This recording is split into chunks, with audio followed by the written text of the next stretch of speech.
Hai, apa kabar? Supaya tidak terlihat udik dan kampungan, kali ini kita akan membahas tentang bencana nuklir Mayak Histim yang terjadi pada era Uni Soviet di tahun 1957, yang dijuluki sebagai kakak atau saudara tua dari Chernobyl.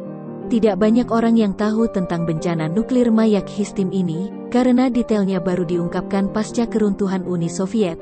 Namun bisa dipastikan kalau bencana nuklir Mayak Histim ini cukup berbahaya apabila Anda memiliki rencana untuk berwisata ke tempat-tempat eksotis di Rusia. Karena bencana ini sempat dirahasiakan oleh pemerintah Uni Soviet, jadi sebaiknya Anda tahu, agar Anda tidak tersesat mengunjungi tempat-tempat yang masih memiliki sisa radiasi yang berbahaya yang ada di negara yang sekarang disebut dengan Rusia.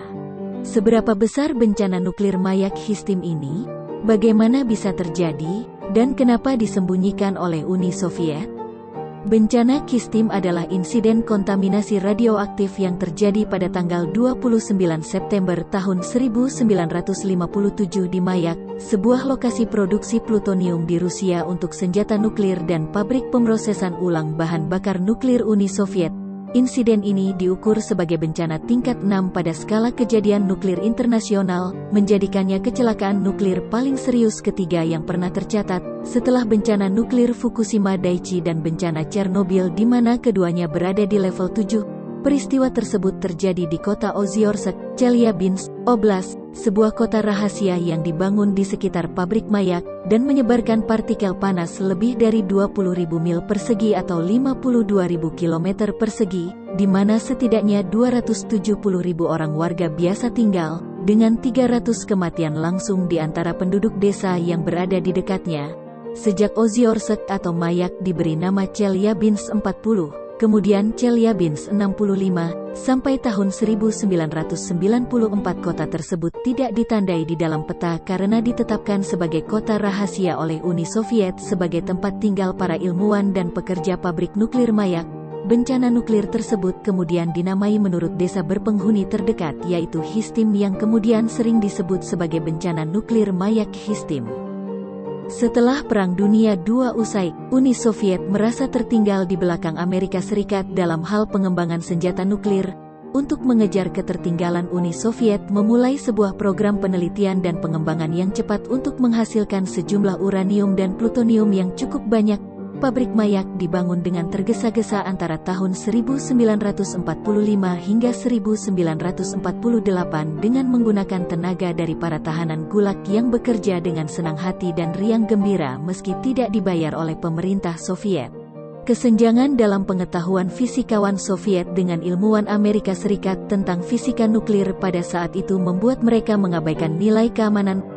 Kekhawatiran terhadap lingkungan sekitar tidak dianggap serius selama tahap awal pembangunan. Awalnya Mayak membuang limbah radioaktif tingkat tinggi ke sungai terdekat, yang mengalir ke Sungai Ob dan mengalir lebih jauh hingga Samudera Arktik.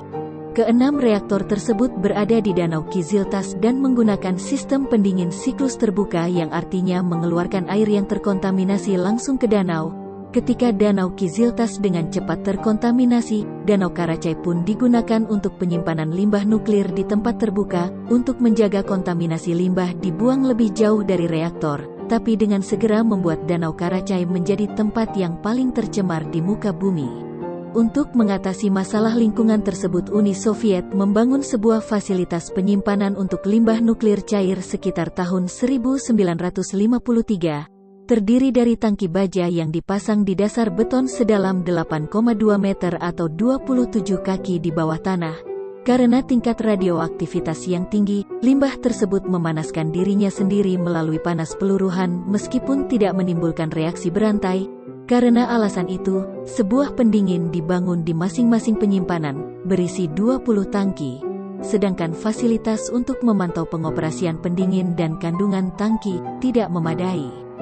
Pada tahun 1957 sistem pendingin di salah satu tangki yang mengandung sekitar 70-80 ton limbah radioaktif cair gagal dan tidak dapat diperbaiki. Suhu di dalamnya mulai meningkat, mengakibatkan penguapan dan ledakan kimia dari limbah kering, terutama terdiri dari amonium nitrat dan asetat atau bom minyak bakar.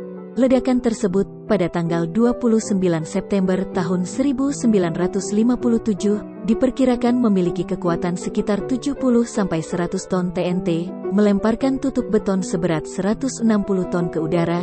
Tidak ada korban langsung akibat ledakan tersebut, namun ia mengeluarkan sekitar 20 megakeri radioaktivitas.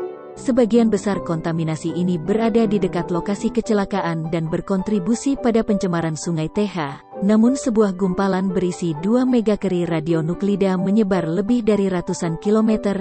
Daerah yang sebelumnya terkontaminasi di daerah yang terkena bencana termasuk Sungai Teha, yang sebelumnya telah menerima 2,75 megakeri limbah yang dibuang dengan sengaja, dan Danau Karahai, yang telah menerima 120 megakeri. Dalam 10-11 jam berikutnya, awan radioaktif bergerak ke arah timur laut, mencapai 300-350 km atau 190-220 mil dari kecelakaan itu. Kejatuhan awan mengakibatkan kontaminasi jangka panjang lebih dari 800-20.000 km persegi atau 310-7.720 mil persegi, tergantung pada tingkat kontaminasi yang dianggap signifikan, terutama dengan cesium-137 dan strontium-90. Daerah ini biasanya disebut sebagai East Ural Radioactive Trace atau yang disingkat EURT. Sedikitnya 22 desa terkena radiasi akibat bencana tersebut, dengan jumlah penduduk yang dievakuasi sekitar 10.000 orang. Beberapa dievakuasi setelah seminggu, tapi butuh waktu hampir 2 tahun agar evakuasi dapat dilakukan di tempat lain. Karena kerahasiaan bencana di sekitar Mayak, populasi daerah yang terkena dampak pada awalnya tidak diberitahu tentang kecelakaan nuklir tersebut. Seminggu kemudian atau pada tanggal 6 Oktober tahun 1957, sebuah operasi untuk mengevakuasi 10.000 orang dari daerah bencana mulai dilakukan, meski begitu tetap tanpa memberikan penjelasan kepada warga mengenai alasan evakuasi. Awalnya warga setempat tidak mau dievakuasi ke tempat yang aman. Namun pihak militer tidak kehabisan akal, dengan sangat bersemangat dan riang gembira para tentara membakar panen warga dan menembaki hewan ternak yang membuat warga menjadi tidak memiliki apa-apa lagi. Sehingga mereka mau dievakuasi meski tidak tahu untuk apa mereka dievakuasi. Jumlah kematian yang sebenarnya tetap tidak diketahui pasti karena kanker akibat radiasi secara klinis tidak dapat dibedakan dari kanker lainnya, dan tingkat kejadiannya hanya dapat diukur melalui studi epidemiologi. Satu buku mengklaim bahwa pada tahun 1992, sebuah studi yang dilakukan oleh Institut Biofisika di bekas Kementerian Kesehatan Soviet di Chelyabinsk menemukan bahwa 8.015 orang telah meninggal dalam 32 tahun sebelumnya akibat kecelakaan tersebut. Kondisi lokasi saat ini. Tingkat radiasi di Oziorsky atau Mayak saat ini, sekitar 0,1 milisievert per tahun dan diklaim sudah aman untuk manusia, namun area EURT masih terkontaminasi zat radioaktif dan tertutup untuk umum. Menurut laporan dari Worldwatch Institute, Danau Karachai yang menjadi tempat pembuangan limbah nuklir pabrik Mayak adalah salah satu tempat paling tercemar di bumi. Danau ini telah dicemari oleh sebanyak 4,44 eksabekuerel keradioaktifan, yang meliputi 3,6 eksabekuerel kaesium-137 dan 0,74 eksabekuerel strontium-90. Sebagai bahan perbandingan, bencana nuklir Chernobyl mengeluarkan 5 hingga 12 eksabekuerel keradioaktifan, tetapi radiasi ini tidak terpusat pada satu tempat saja. Tingkat radiasi di wilayah sekitar danau ini pada tahun 1990 diperkirakan sekitar 600 ronsen per jam, yang artinya jika Anda berenang di danau tersebut maka dalam waktu 1 jam saja Anda sudah pasti menemui sang pencipta yang di atas. Kecuali Anda adalah Vladimir Putin.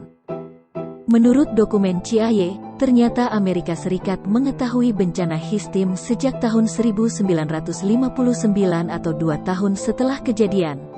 Namun mereka lebih memilih diam dan tidak berkata sepatah kata pun tentang bencana nuklir yang terjadi di Histim walau dalam hati kecil mereka tertawa mendengar bencana nuklir Histim yang menimpa rival terberatnya tersebut. Sungguh menyenangkan bisa berwisata ke tempat eksotis di Rusia, namun bukan hal yang bagus jika Anda pulang dalam sebuah peti karena terlalu banyak terpapar radiasi. Terima kasih kepada Pak Vladimir Putin yang sudah membuka dokumen ini kepada publik. Karena jika tidak, admin pasti harus menghabiskan 2 tahun di Chernobyl sebagai likuidator. Sekian video tentang bencana Mayak Histim yang sempat disembunyikan oleh Uni Soviet. Semoga wisata Anda di Rusia menyenangkan dan Anda tidak nyasar ke tempat-tempat seperti itu. Jangan lupa subscribe dan nyalakan notifikasi untuk mendapatkan update video baru. Dislike juga tidak masalah. Sampai jumpa di video selanjutnya.